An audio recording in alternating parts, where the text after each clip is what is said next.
Assalamualaikum warahmatullahi wabarakatuh. Kami kelompok 8. Kami di sini yang tampan.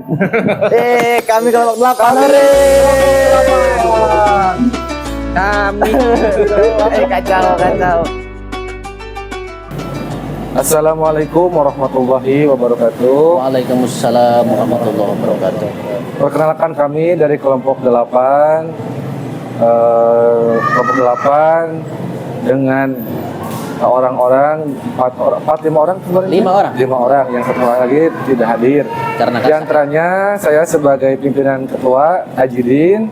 Selanjutnya silakan. Saya Muhammad Sayyid Al-Haidar. Selanjutnya dan saya Abdul Muiz sebagai bendahara.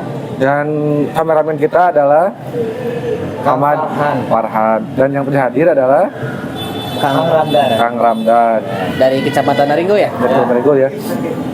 Sakit ya, sakit. Di sini kami akan mencoba untuk berdialog, berdiskusi mengenai perbandingan mazhab ya. Iya. Tujuan di sini kami berkumpul untuk mendiskusikan dengan masa lalu empat mazhab yang pada hari ini banyak sekali perbedaannya. Iya, jelas. Khususnya di masyarakat. Apa sih empat mazhab ini? Nah, kita akan sharing and caring, diantaranya nanti ada Kang Muid sama Kang disering sebut Habib ya, sama Said aja gitu kan ya. Di antaranya kita harus tahu dulu apa itu definisi mazhab ya. Kalau dalam literatur yang kita ketahui, mazhab itu mazhaba ilaih. Nah, artinya itu apa? Kita condong ke mana? Ilaih artinya. Nah, yang sering kita kenal empat mazhab ini siapa saja? Silakan Kang Said. Empat mazhab ini adalah satu ada mazhab Imam Hanafi, mazhab Hanafiyah. Yang kedua ada juga mazhab Imam Maliki, mazhab Malikiyah. Dua ada juga mazhab Hambali, Imam Hambali. Yang ketiga ada mazhab Syafi'i, Imam Syafi'i. Nah, selanjutnya yang sering terjadi perdebatan di kampung kita ini mengenai mazhab ya Kang Muid ya. Mungkin Kang Muid di kampung sendiri ada gak tata cara dalam ibadah yang sering kali menjadi perdebatan di lingkungannya, khususnya bab sholat, bab apa juga silakan. Kalau terkhusus di daerah kampung saya, khusus di Sindang Barang itu kebanyakan memilih madhab Syafi'iyah. Jadi tidak ada perbedaan sama sekali, dikarenakan sudah sepakat dari khususnya Kecamatan Sindang Barang aman dari madhab-madhab yang lain. Bukan berarti menyampingkan ya, kan, tetapi mungkin dari ulama-ulama terdahulu banyak yang mengajarkan tentang madhab Imam Syafi'i. Seperti itu ya. Iya. Nah, jadi di Indonesia khusus sendiri kenapa menganut mazhab Imam Syafi'i? Karena Imam Syafi'i ini dengan literatur keilmuannya menggunakan beberapa metode. Di antaranya ada metode ro'yu, gitu kan. Dari mazhab-mazhab yang lain, kenapa Indonesia memilih mazhab itu? Ada juga yang memilih mazhab Imam Maliki, Imam Hambali bin Ahmad, gitu kan. Nah, yang menjadi perbandingan atau perbedaan itu sendiri itu kira-kira di tahap atau di bidang apa? Silakan Bang ini. Maksudnya yang menjadi seringkali di kita itu menjadi perbandingan apakah di bidang akidah kan tidak mungkin, atau di bidang metode dalam menyimpulkan sebuah hukum. Apa sih yang menjadi contoh dalam perbedaan furu'iyahnya aja?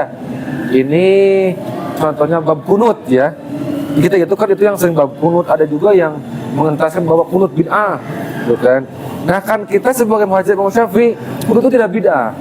Nah, apabila ini mungkin di saudara-saudara kita yang lain itu ada yang membid'ahkan, nah itu kepaham yang mana?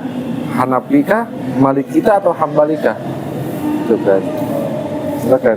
Nah, ya sesuai kemampuan aja. Ya, menurut pendapat Imam Syafi'i, dalam disunnahkannya kunut, karena dalam pendapatnya itu adalah gini, sesuai dengan dalil dari Anas bin Malik radhiyallahu anhu,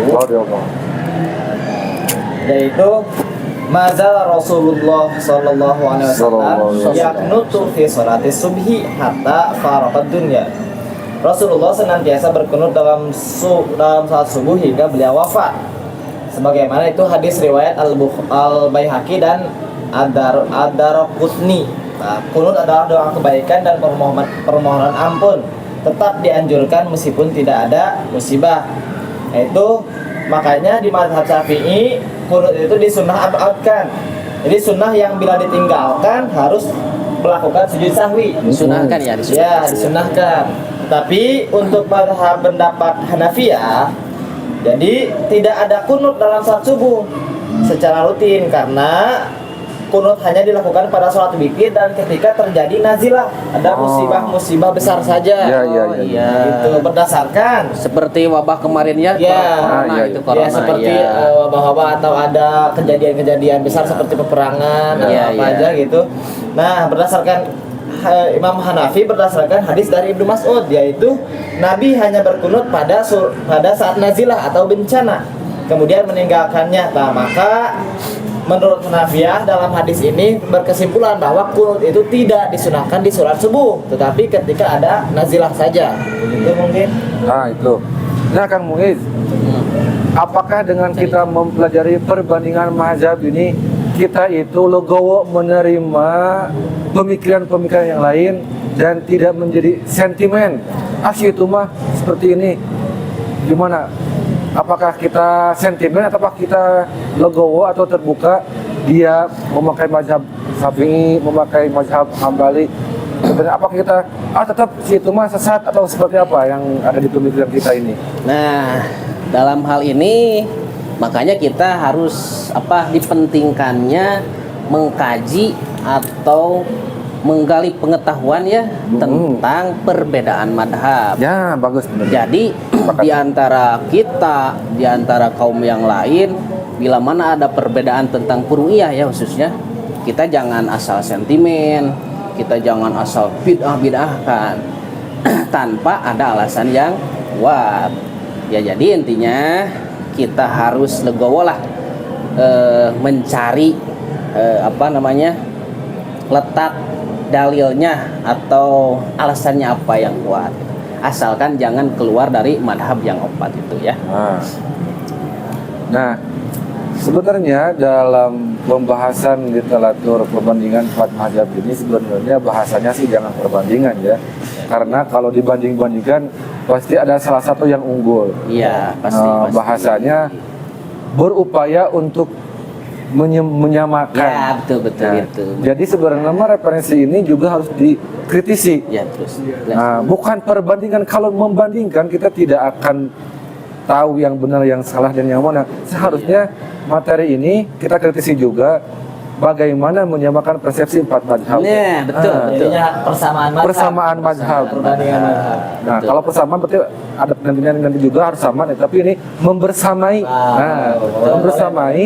Jadi ada yang tidak sepakat, dia tidak menjadi sebuah masalah.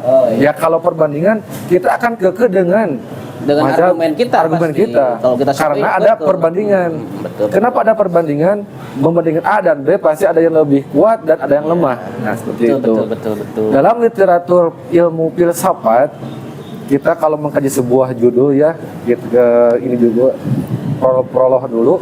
Yeah. Apa, bagaimana, untuk apa? Iya. Bukannya epistemologi, terminologi, dan ontologi. Ya, apa yang harus kita ketahui dalam mengkaji? Pertama mungkin sejarah, ya. Iya. Jelas. Dari empat mazhab ini siapa yang pertama kali hadir muncul? Apakah Imam Syafi'i, Hambali, Hanafi, atau Imam Ahmad? Silakan mungkin mau menjelaskan. Mungkin kalau lihat dari segi kelahiran, yaitu mungkin Imam Abu Hanifah. Sebab Imam Abu Hanifah itu lahirnya duluan, yaitu tahun 90 Hijriah kalau tidak salah.